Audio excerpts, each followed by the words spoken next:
All right, if you're looking for a fiery debate on abortion, you might have come to the right place. I say might have because we're going to do a debate between a right winger and a left winger here. John Burnett is a political strategist coming in to talk to us from the right. Unfortunately, the person from the left had technical issues. So John, what I'm going to do instead, John, first, welcome. We appreciate you joining us.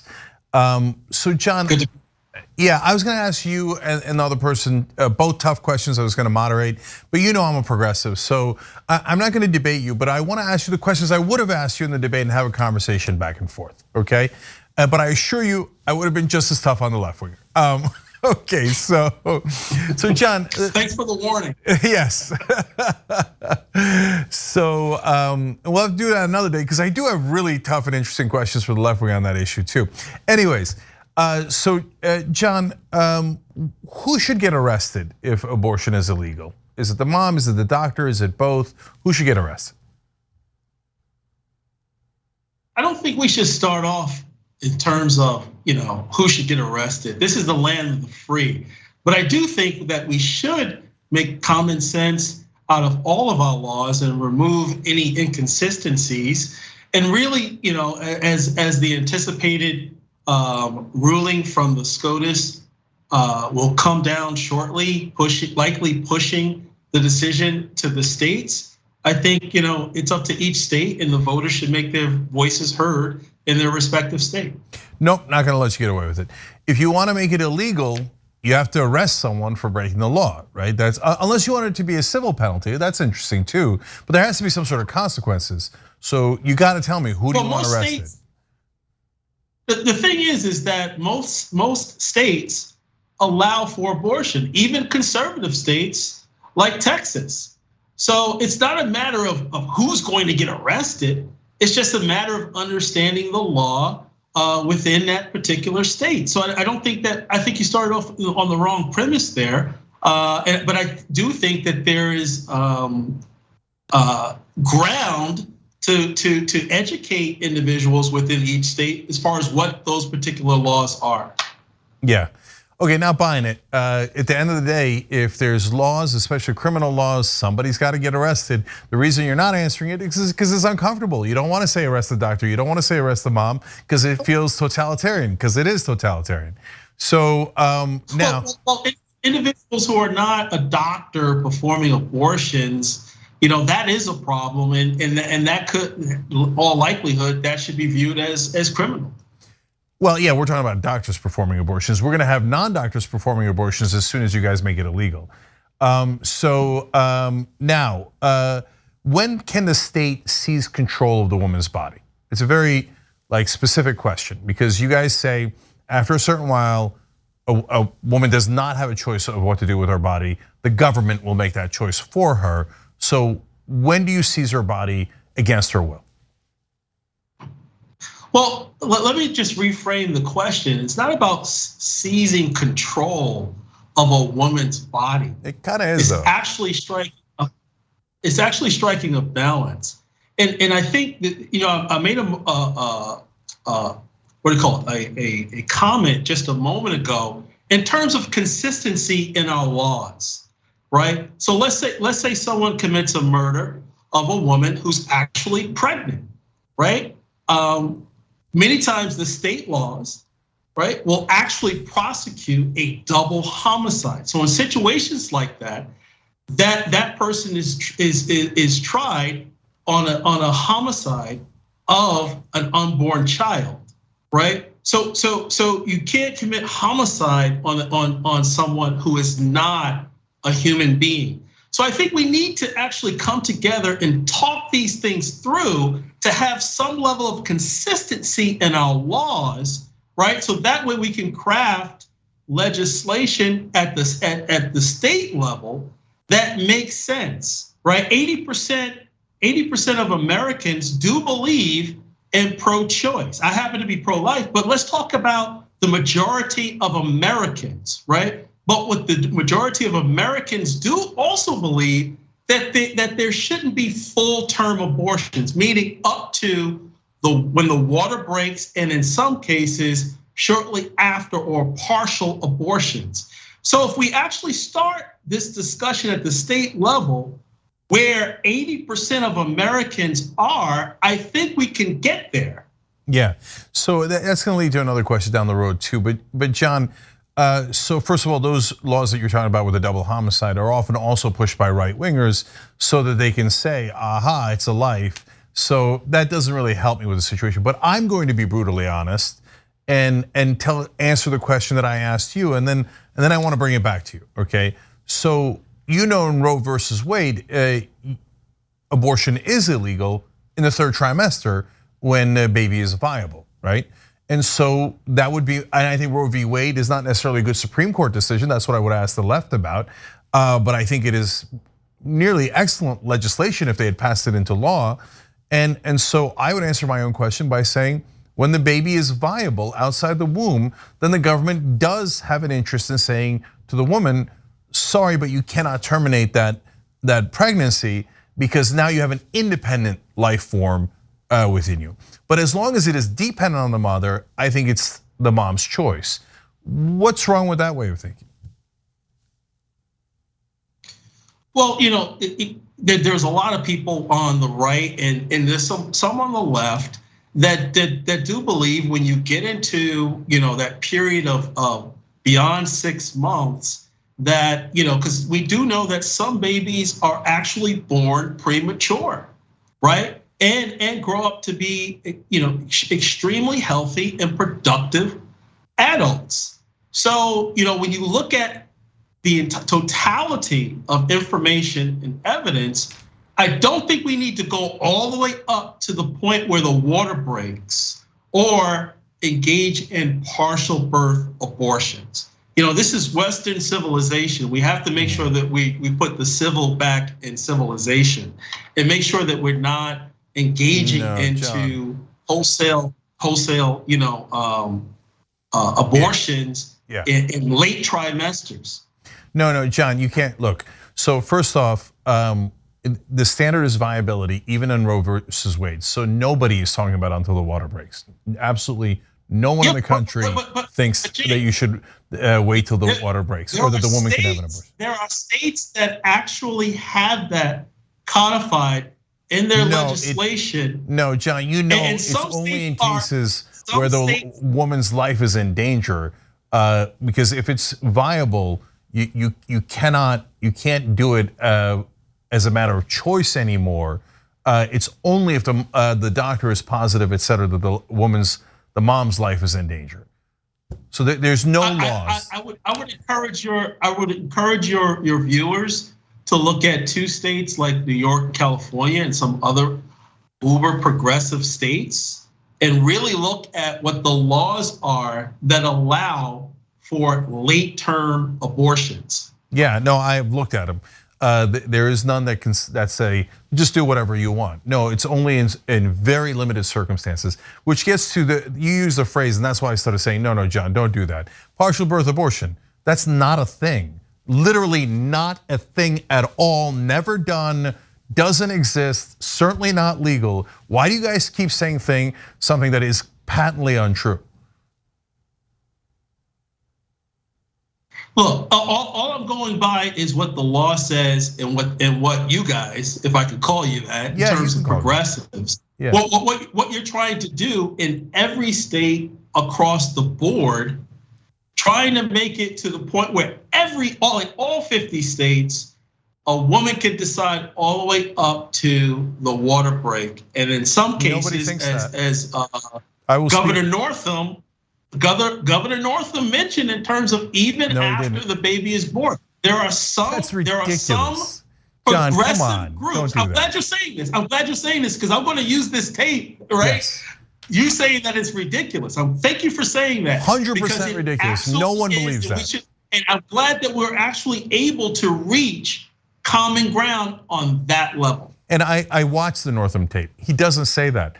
He says that John, there is no such thing as post-birth abortion. Then it's outside the womb. That's not even an abortion. It doesn't even make any sense. The terminology doesn't make any sense. It's still like if you got killed today, you could say that's a post-birth abortion. It doesn't make any sense at all.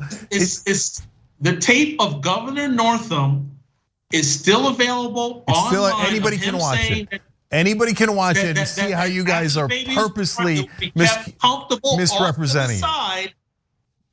That's what the former governor of Virginia stated, and that's the reason why even Democrats got him out of office, because they felt that was going too far. No, ridiculous, not remotely true.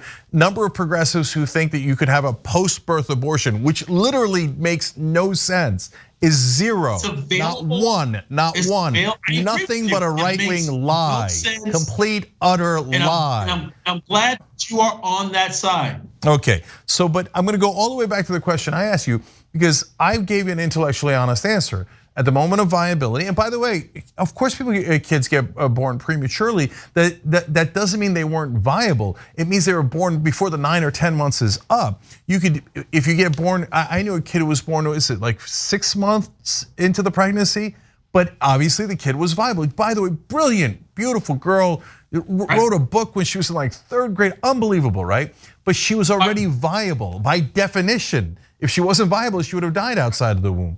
So I'm telling you when I think the government should step in. So I'm asking you, when do you think the government should step in and tell the woman, that's it, you can't do what you want to do with your body?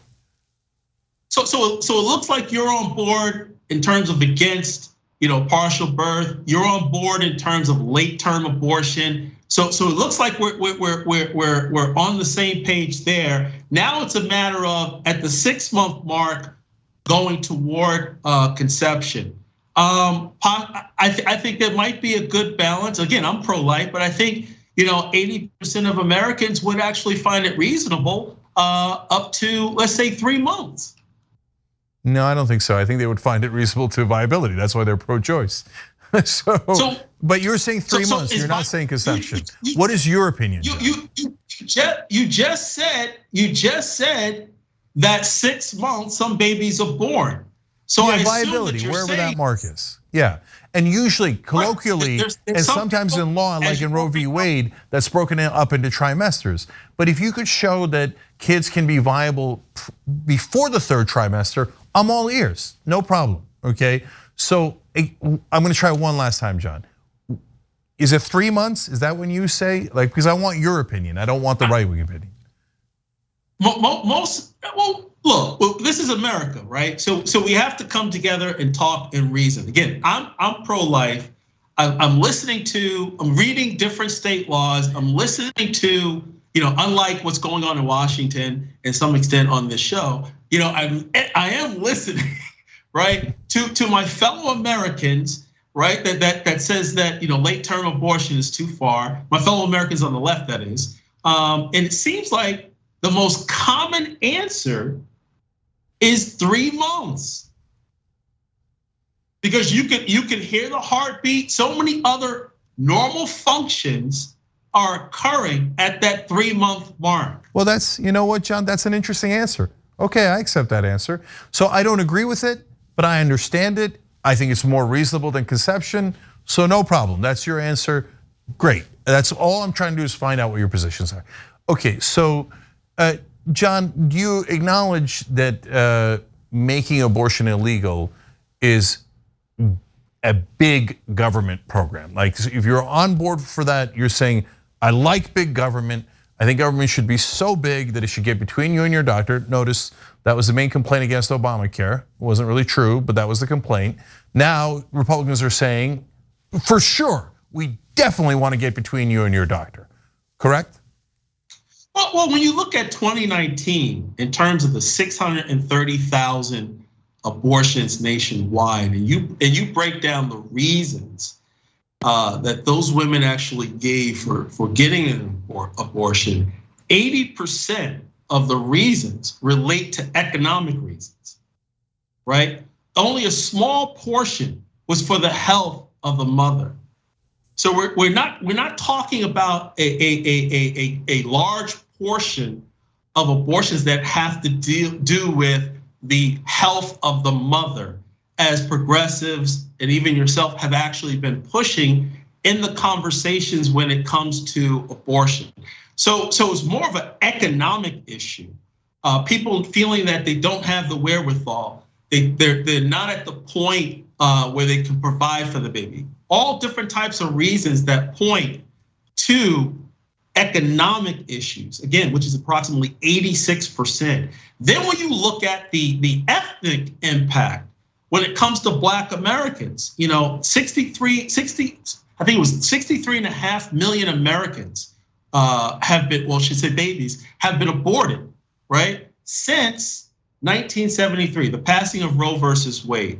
And about a third of those abortions have been women who have identified as Black. So that's approximately 22 million people.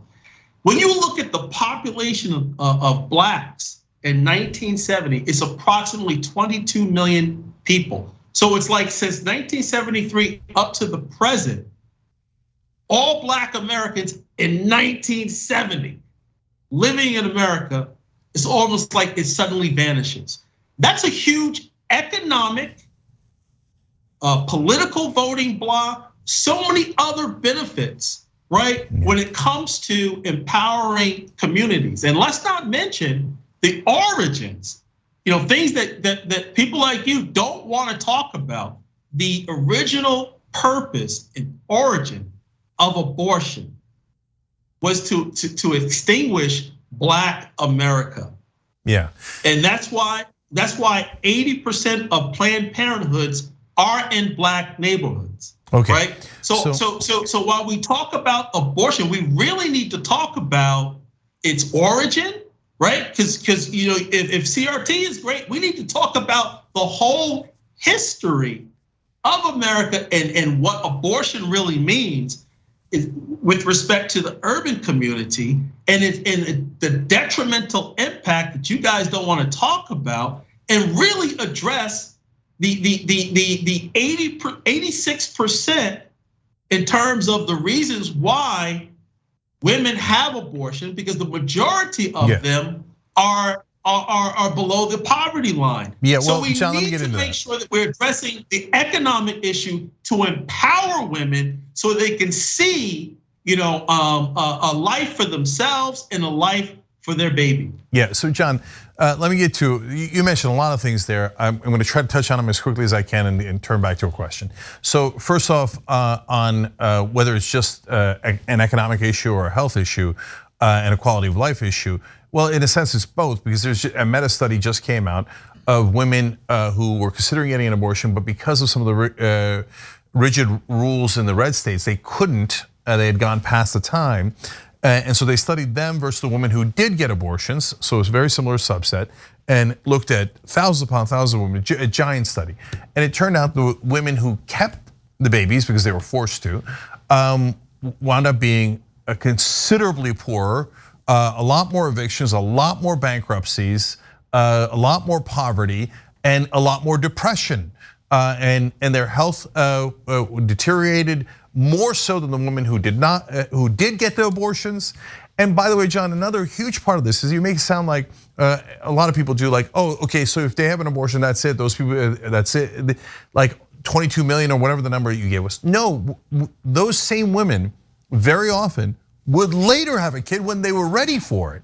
So they had the kids, they just had them at a time that they were ready for them. And the people who did that wound up being a lot healthier, happier, et cetera, according to the meta study. And John, I could flip it on you and say, and you're saying, oh, this targeted Black people. Well, now look, the right to life, the right-wing position now is we're going to seize the bodies of Black people and have the government tell them what to do with those bodies. Well, that's also very, very uncomfortable, isn't it, John? Look, I'm here to talk about the issue, the topic of the day, but also give context as a Black American.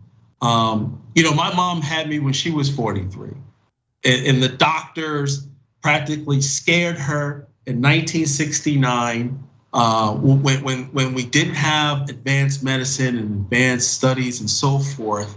And she thought she was going to die, but she was delighted to have to take the chance to have the baby. And she always called me her number 7, and I didn't realize I'm the last her last child, 7 of 7, and she told me the story and what she went through to have me. So I'm not pro-life because I'm a Republican. I'm a pro-lifer because of my own personal experience. So you might want to get into, and I understand the purpose of the show, and I'm not trying to change that direction, but I just wanted to mention that just to give context why I have the view. This is not a man versus woman or Republican versus Democrat with me. This is not about control of bodies or anything of that nature. It's about giving a baby a chance. That's what I'm about. And we need to address the economic issues, both education and financial, to empower women. So that's where John Burnett stands. Yeah. So John, look, it's funny because I have a very similar story. It wasn't my mom, it was my grandmother, and she had very, very difficult births. And both her and my grandfather were scared to death that that when she got pregnant again, that she was going to die. And so they were going to go to have an abortion. This was in southeastern Turkey in a little town, and the doctor didn't force them; he talked them out of it. Okay, but at the end, it was my grandmother's choice. And so I don't mind people making that choice. I love that choice. That's the reason why I'm here and why you're here, John. But the important part is that it was her choice to make. And so that's all the difference in the world. So, but you've got to acknowledge that you're taking freedom away, and you're saying that the big government should take that freedom away. You could say, hey, there's a good reason for it, but you've got to acknowledge, yes, on this one, we're not for the freedom, we're for big government. And yes, we're obviously getting between you and your doctor. For whatever reason you're making that choice, still at the end of the day, even if it's not a health one, I'm saying, no, you can't listen to your doctor, no, you can't listen to yourself. Government's gonna make that decision for you. Yeah, the health of the mother, rape, incest, all that stuff, I think we can agree on that, right? Wow, I mean, I can't believe it. I'm agreeing on so many things with a progressive, right? So there's a lot of things we agree on. Imagine if we just have conversations like this, right? So I think I understand what you're saying in terms of big government, as you already know or can imagine. I don't like big government, but I don't like people like you. I'm not throwing a dart at you. I'm just saying, just saying that, you know what, just get rid of it, right? Like there's no other option, making it so easy, right? We need to be, this is the land of the pursuit of happiness, right? And part of happiness, right, is having a family, right? And I understand what you're saying in terms of some people that have aborted. Later on, they were able to have children. Some people that had an abortion, they had complications. You never know which direction, right? The fate will go in terms of being able to have a child. All I'm saying is that we don't have to make it so easy and push people to think that they have no other option. Yeah, no, John, because of the economic issues. Yeah, so I really appreciate it. You've been open-minded. It's been a really good conversation. Mainly, I'm trying to learn what your position is, but I'm going to ask you one last tough question. Can I have your kidney? Okay, and so the reason why I say that. Can I have your kidney? A kidney? Your kidney, okay. Yeah. Because look, folks say, well, like you said, 3 months. Okay, but after 3 months, we disagree. I think it should be after viability. But okay, but in between there, you're saying it's not an independent life; it's a dependent life. But I think it can become a life. I want to save that life. So I'm going to make the woman do something with her body. So my question is then, why can't we go around taking people's kidneys? Because it would save another life, very much so. It's a very short, that we don't have enough kidneys. We would definitely be saving people's lives. So why can't the state save more lives by grabbing people's kidneys? Well, I mean, I think that's an insane analogy that doesn't even apply here. When it comes to unborn children, of course, they can't think on their own, right? But it is a living human being, right? It's not a full adult, but it's a living being. When we explore outer space, if we find bacteria on Mars, we say what? There is life, right? So all of a sudden, if people start talking about heartbeat or talking about 3 months, oh, that's not viable, that's not viable. We have to have some common sense and consistency, right? We can believe the science for millions of miles away in outer space, but we can't believe the science and understanding right here on Earth when it comes down to, a fetus and an unborn child. John, so I think we just need to come and talk and reason and not bring in all these different terms, but really call it for what it is and give the unborn children an opportunity to come into life. And we need to put more money into protection, right? Not just from preventing birth, getting pregnant, but also, in terms of STDs and just general health practices when it comes down to protecting yourself, and also making sure, bolster adoption and addressing economic issues. Again, 86% of the women in 2019 selected the reason why they were having the abortion was because of economic issues. So I think if we actually come together with good hearts, we can actually address the issue, empower women, and support them. So John, I'm just going to end on this because I trying to get an answer on this one. So look, I know that it's an absurd hypothetical. That's the point of this hypothetical, is because it sounds so absurd. But I'm giving you your point that, hey, you think that the zygote's alive, or you think that at 3 months it's alive, et cetera, right? But I'm also alive. Let's say I needed a kidney. Same woman, the government says you have to carry that zygote to term, even though it's not an independent life, because we're trying to protect that life. Then couldn't the government come in and say, Cenk needs a kidney, we need to protect his life. Now give me your kidney. You say, wait a minute, that's not fair, that's my body, right? But we're saying, yeah, I don't care that it's your body. You have to carry that zygote to term. The government is making you do it. So why can't the government make you give your kidney at the same time to save another life, a full-grown life? You know what? We don't even have to talk about that on the topic of abortion. We should address that in terms of, people checking off the right box on the back of their driver's license, right? Let's become a donor nation. Okay, good. I agree on that too. Different solutions. So many different solutions, Cenk. You know what? Maybe I don't know if I should admit this on air, but you're not a bad guy. Now that's a tape that can come back and haunt you. No, I'm kidding. In right-wing circles, that's a dangerous thing to say. No, seriously, John. I'll just say, and at that time I'll say it's a deep fake. All right, no, John, you've been a champ. It was a good conversation. I appreciate the back and forth, and we exchanged some ideas here. I appreciate it. John Burnett, political strategist on the right for Republicans, obviously. Thank you for coming on and having a good conversation about it. Thank you.